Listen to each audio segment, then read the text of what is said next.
మరి ముఖ్యంగా మా నాయకుడు రాష్ట్ర ముఖ్యమంత్రి రేవంత్ రెడ్డి గారు బీసీ సంక్షేమం కోసం అణగారిన వర్గాల అభ్యున్నతికి పాటుపడాలని దేశంలోనే ఎవరు చేయని విధంగా రాహుల్ గాంధీ గారి ఆదేశం మేరకు జాతీయ కాంగ్రెస్ పార్టీ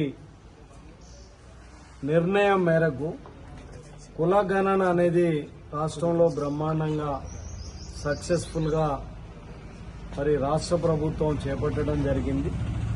మరి ఈరోజు దేశవ్యాప్తంగా కూడా కుల గణన చేయాలి. ఏ వర్గం ప్రజలు ఎంత పర్సెంటేజ్ ఉన్నారో ఆ పర్సెంటేజ్ ప్రకారం రాజ్యాంగం కల్పించే హక్కులను కూడా వాళ్ళకి ఇవ్వాలని ఒక సంకల్పంతో కాంగ్రెస్ పార్టీ ఈరోజు మెయిన్ ఎజెండాగా తీసుకొని ముందుకొస్తున్న పరిస్థితులలో దానిని అందిపుచ్చుకున్న మా నాయకుడు రేవంత్ రెడ్డి గారు పటిష్టాత్మకంగా దేశంలో ఎవ్వరూ చేయని విధంగా ఈరోజు కులగణన చేపట్టి ఏ కులాల వారు ఎంత పర్సెంటేజ్ ఉందని ఒక ఎక్యురేట్ మెజర్మెంట్ తోటి ఈరోజు తీసుకొని ఆ వర్గాల అభ్యున్నతికి పాటుపడాలనే సంకల్పంతో ఈరోజు ముందుకొస్తున్నందుకు ప్రభుత్వానికి ముఖ్యంగా మా నాయకుడు రేవంత్ రెడ్డి గారికి రాష్ట్ర ప్రజల తరపున బీసీ వర్గాల తరపున కూడా ప్రత్యేకంగా ధన్యవాదాలు తెలియజేస్తున్నాం. ఈరోజు జనాభా తెలిసింది కాబట్టి రాజ్యాంగ ఫలాలు ఏ విధంగా అందించాలి, ఒక జనాభానే కాకుండా ఆర్థిక పరిస్థితులు కూడా ఈరోజు వాళ్ళ స్థితిగతులను కూడా తెలుసుకున్నాం కాబట్టి వాళ్ళకి ఏ విధంగా న్యాయం చేయాలని చెప్పి ఒక సంకల్పంతో రాష్ట్ర ప్రభుత్వం ముందుకు పోయే పరిస్థితి కూడా ఈరోజు వెసులుబాటు కలిగింది కాబట్టి దానికి వారికి ప్రత్యేకంగా ధన్యవాదాలు తెలియజేస్తూ, అంతేకాకుండా 30-40 సంవత్సరాలుగా దళిత వర్గాలకు సంబంధించి రిజర్వేషన్ ఏదైతే ఉన్నదో వర్గీకరణ కావాలని ఏబిసిడి కావాలని చెప్పి ముఖ్యంగా మందకృష్ణ మాదిగ గారి నాయకత్వంలో అనేక మంది దళితులు పెద్ద ఎత్తున ఉద్యమం చేపట్టడం జరిగింది. గతంలో చంద్రబాబు నాయుడు గారు ముఖ్యమంత్రిగా ఉన్నప్పుడు కొన్ని సంవత్సరాలు అమలు చేసిన దాన్ని మరి ఆ రోజు కోర్టులు కొట్టేయడం తోటి దాన్ని నిలుపుదల చేయటం, మరి ఈరోజు సుప్రీంకోర్టు డైరెక్షన్ అనుసరించి దేశంలో ఎవరు చేయని విధంగా రేవంత్ రెడ్డి గారు ఈరోజు ఈ రాష్ట్రంలో ఏదైతే దళిత వర్గాలు ఉన్నారో అన్ని వర్గాలకు కూడా న్యాయం జరగాలని చెప్పి మాదిగలు కానీ మాలలు కానీ ఇంకా మిగిలిన అందులో ఉన్న మరి కులాలను ఈరోజు ఏబీసీగా చేసి ఎవరి కులం వరకు న్యాయం జరిగే విధంగా ఒక చారిత్రాత్మకమైన సంఘటన, ఎవ్వరు చేయని సాహసాన్ని మా ముఖ్యమంత్రి రేవంత్ రెడ్డి గారు చేసి ఈరోజు చట్టం రూపంలో తీసుకొచ్చినందుకు మా దళిత వర్గాల తరపున కాంగ్రెస్ పార్టీ పక్షాన, సూర్యాపేట నియోజకవర్గ కాంగ్రెస్ పార్టీ పక్షాన ప్రత్యేకంగా ధన్యవాదాలు తెలియజేస్తున్నాను. మరి ఈరోజు మనం పరిశీలించినట్టయితే కాంగ్రెస్ ప్రభుత్వం ఏర్పడి 14 నెలలుగా రేవంత్ రెడ్డి గారి ప్రభుత్వం చాలా సాహసోపేతమైన నిర్ణయాలు తీసుకొని ఆనాడు ప్రకటించిన 6 గ్యారంటీలను కానివ్వండి, ఒక సంవత్సరంలో నిరుద్యోగులకు సంబంధించి 55,000 ఉద్యోగాలు ఇవ్వటం కానివ్వండి, ముఖ్యంగా రైతులకు సంబంధించి దేశంలో ఎవరు చేయని విధంగా 2 లక్షల వరకు రుణాలను మాఫీ చేయటం కానీ ప్రభుత్వం చేపట్టిన కులగణన అనేది బ్రహ్మాండంగా సక్సెస్ కావటం జరిగింది. ఈరోజు దాదాపుగా 80 రోజులకు పైగా ఈ కులగణన మీద వేల మంది అధికారులు నిష్పక్షపాతంగా ఒక దీక్ష తోటి ఈరోజు కులగణన చేసి బ్రహ్మాండంగా సక్సెస్ కావడం జరిగింది.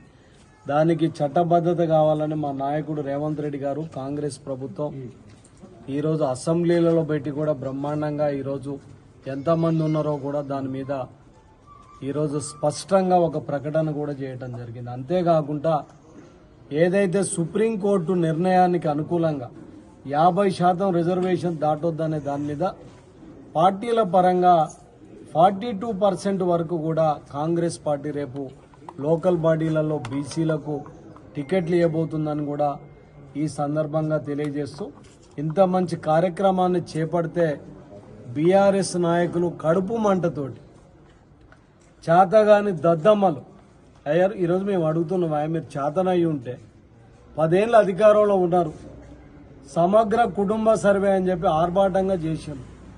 ఆ సర్వే ఏమన్నా మీరు బయట పెట్టిందా? దాంతో ఏమైనా ఉపయోగం జరిగిందా?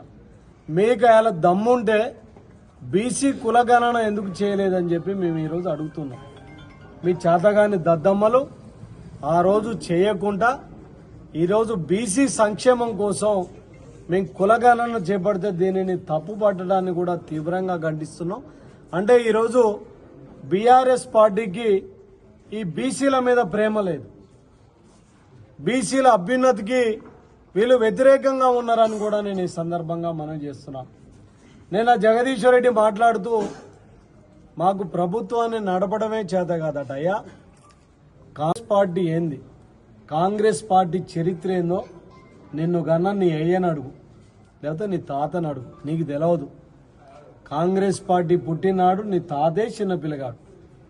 ఈరోజు భారతదేశానికి స్వాతంత్రం తెచ్చింది కాంగ్రెస్ పార్టీ, తెలంగాణ రాష్ట్రం ఏర్పాటు చేసింది కాంగ్రెస్ పార్టీ, భూ సంస్కరణలు తెచ్చింది కాంగ్రెస్ పార్టీ, బ్యాంకులను జాతీయకరణం చేసింది కాంగ్రెస్ పార్టీ, ఈ దేశంలో అంటరానితనాన్ని నిర్మూలించింది కాంగ్రెస్ పార్టీ.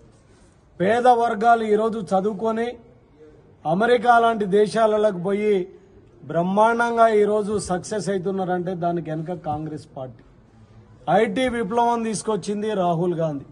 ఇలాంటి చరిత్ర కలిగిన కాంగ్రెస్ పార్టీకి పాలన చేత కావట్లేదట. మీకేం చేతనైందా? అలా కేసీఆర్ సిగ్గుండాలి మీకు. 10 ఏళ్ళు ముఖ్యమంత్రిగా ఉండి ఫామ్ హౌస్లో తాగి పండుకున్నాడు. ఏమన్నా సెక్రటేరియట్కి వచ్చినాడా? సిగ్గుండాలి. ఇలా ప్రతిపక్ష నాయకునిగా 14 నెలలుగా ఫామ్ హౌస్లో తాగి పండుకుంటుంది. మీరా మా గురించి ఈరోజు రేవంత్ రెడ్డి గారు రోజుకు 18 గంటలు పనిచేస్తూ రోజు సెక్రటేరియట్కి వస్తూ పరిపాలనను ఉరుకులు పెట్టిస్తున్నాడు. ఈరోజు సంక్షేమ కార్యక్రమాలు కానీ అభివృద్ధి కార్యక్రమాలను బ్రహ్మాండంగా ముందుకు తీసుకెళ్తున్నాడు. అలాంటి మమ్మల్ని పరిపాలన చేతగా వీళ్ళకి ఒకటే ఈరోజు కుళ్ళు. ఏం కుళ్ళు అయ్యాలంటే మా డబ్బా ఖాళీ అయింది, మమ్మల్ని ప్రజలు నమ్మే పరిస్థితి లేదు, వాళ్ళ నాయకుడు కేసీఆర్ తాగి పండుకుంటుండు, బయటకు వచ్చే పరిస్థితి లేదు, కేటీఆర్ హరీష్ రావు కూడా త్వరలో జైలుకు పోబోతుండ్రు, జగదీశ్వర్ రెడ్డి గారు కూడా ఏదైతే విద్యుత్ కొనుగోలు ఒప్పందాలలో ఆయన కూడా జైలుకు పోయే పరిస్థితి ఉంది. ఒక ఫ్రస్ట్రేషన్ వచ్చింది, దాంట్లో మాట్లాడుతున్నదే తప్ప ఇంకొకటి కాదు. ఈరోజు ఎవరు ఏందనేది ప్రజలు గమనిస్తున్నారు. ఈరోజు మీకు నిజంగా దమ్ముంటే ఎమ్మెల్సీ ఎన్నికలలో పోటీ చేయండి. చేతగాని దద్దమ్మలు రేపు లోకల్ బాడీ ఎన్నికలలో ప్రజలు మిమ్మల్ని నమ్ముతారో మమ్మల్ని నమ్ముతారో చూద్దాం అనేది కూడా ఈ సందర్భంగా తెలియజేస్తున్నాం.